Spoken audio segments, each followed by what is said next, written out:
nombre es Laura Martínez y hoy les voy a hablar sobre los antecedentes y causas de la Revolución Cubana.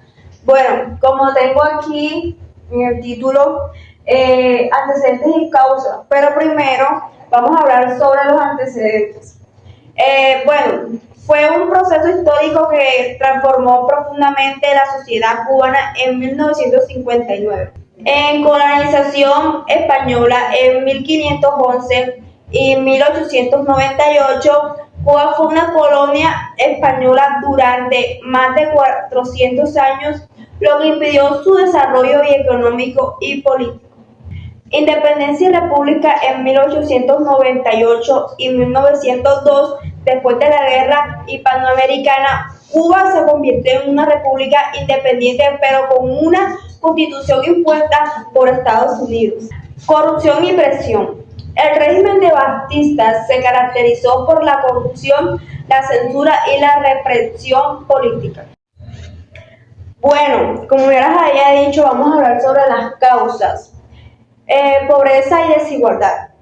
La mayoría de la población cuba vivía en las condiciones de pobreza extrema, mientras que una élite rica controlaba la economía.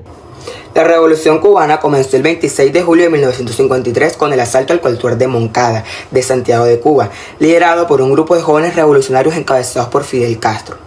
El asalto al cuartel de Moncada ocurrió el 26 de julio de 1953. Fue un evento crucial en el inicio de la Revolución Cubana, liderado por Fidel Castro y un grupo aproximadamente de 135 jóvenes revolucionarios, que intentaron tomar el cuartel de Santiago de Cuba, con el objetivo de derrocar al dictador Fulgencio Batista.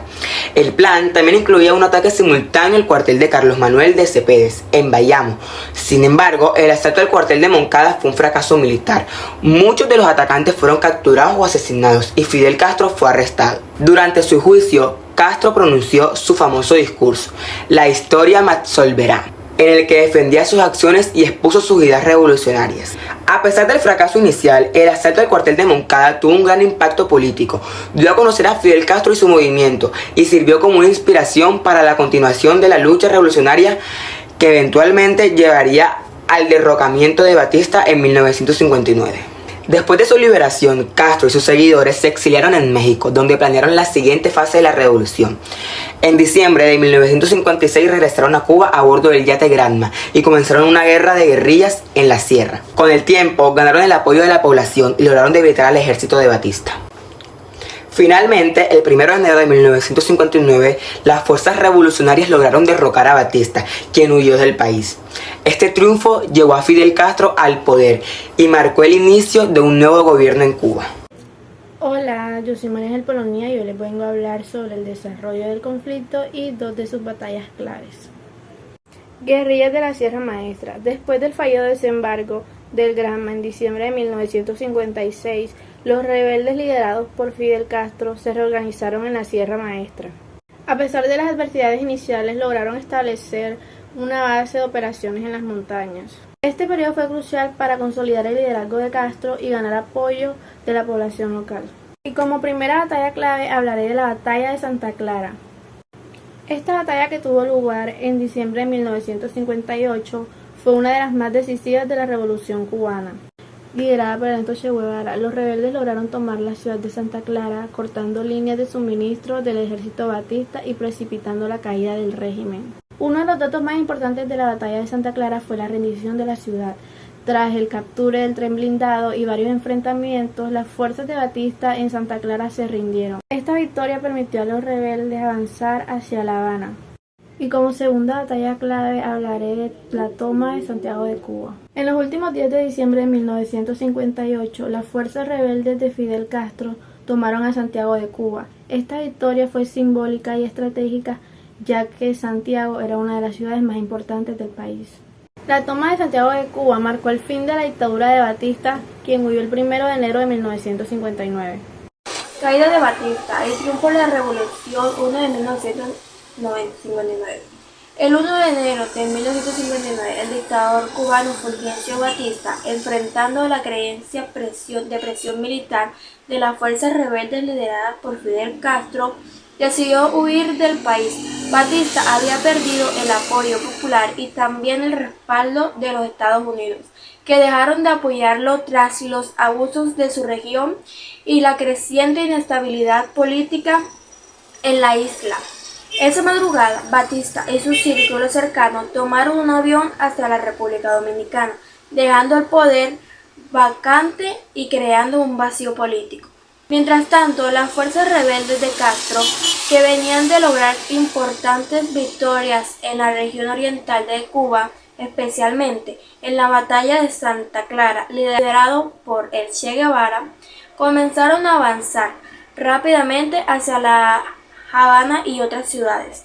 La columna 8, liderada por el Che, y la columna 2 de Camilo Cienfuegos, tomaron el control de las principales ciudades y el 8 de enero Fidel Castro hizo su entrada triunfal en La Habana, consolidando el triunfo de la Revolución Cubana. Número 2. Primeras medidas del nuevo gobierno revolucionario. Una vez que los rebeldes tomaron el poder, implementaron una serie de reformas radicales que transformaron la estructura económica, política y social del país. Nacionalización de industrias. Una de las primeras acciones del nuevo gobierno fue la nacionalización de sectores claves de la economía, que hasta entonces estaban en una gran parte controladas por empresas extranjeras, especialmente de Estados Unidos. Copiaron referencias de petróleo, compañías electrónicas, telefonías y otras industrias. Estas medidas tuvieron un impacto directo en los intereses de Estados Unidos y agregaron la relación entre ambos países.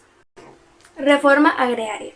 En mayo de 1959 se promulgó la Ley de la Reforma Agraria, que buscaba redistribuir la tierra entre los campesinos y reducir el poder de los grandes latifundistas. Gracias a extensiones de tierra fueron expropiadas sin indemnización y entregadas a campesinos sin tierra o con muy poca. Esta medida era uno de los pilares de la revolución, pues la desigual distribución de la tierra había sido una de las principales causas del malestar social en el campo cubano. Alianzas internacionales, especialmente con la Unión Soviética. A medida que las tensiones con los Estados Unidos aumentaban, el gobierno revolucionario cubano buscó nuevas alianzas, particularmente con la Unión Soviética. En 1960, Cuba estableció relaciones diplomáticas con la URSS y firmó acuerdos económicos y comerciales, incluyendo la venta de azúcar cubano a cambio de petróleo soviético. Las políticas del nuevo gobierno, junto con su retórica antiimperialista y su giro hacia el comunismo, llevaron finalmente al embargo económico impuesto por los Estados Unidos en 1960 y a una profunda confrontación ideológica entre Cuba y el bloque occidental, que definiría la política de las islas durante décadas. La Revolución Cubana tuvo profundas consecuencias para el país y dejó un legado complejo que sigue influyendo en Cuba y más hasta hoy. El establecimiento del socialismo. La revolución resultó en la creación de un Estado socialista en Cuba, con las reformas en la propiedad de tierras y la nacionalización de industrias clave, como la azucarera. Reformas sociales. Se implementaron reformas en educación y salud. La alfabetización se convirtió en una prioridad, logrando altas tasas de alfabetización en poco tiempo. La salud pública también se expandió con acceso gratuito a servicios médicos. Relaciones internacionales. Cuba se alineó con la Unión Soviética, lo que llevó a un conflicto con Estados Unidos. Esto incluyó la imposición de un embargo económico por parte de Estados Unidos, afectando gravemente la economía cubana. Represión política. Aunque la revolución buscaba justicia social, también hubo represión política. Se establecieron organismos de control como los comités de defensa de revolución y se llevaron a cabo encarcelamientos y ejecuciones a opositores políticos. Migración. Muchos cubanos emigraron a Estados Unidos y a otros países debido a la represión política y a la crisis económica resultante del embargo. Este es el legado de la Revolución Cubana. Modelo socialista. La Revolución cubana se convirtió en un símbolo para muchos movimientos sociales y revolucionarios en América Latina y otras partes del mundo, inspirando luchas por la justicia social y la independencia. Educación y salud como derechos. El énfasis en la educación y la salud como derechos fundamentales han dejado una huella duradera en el país, con Cuba siendo reconocida por sus logros en estos sectores a pesar de las dificultades económicas. Identidad nacional. La revolución ayudó a forjar una identidad nacional cubana fuerte, basada en el orgullo por su independencia frente al imperialismo estadounidense.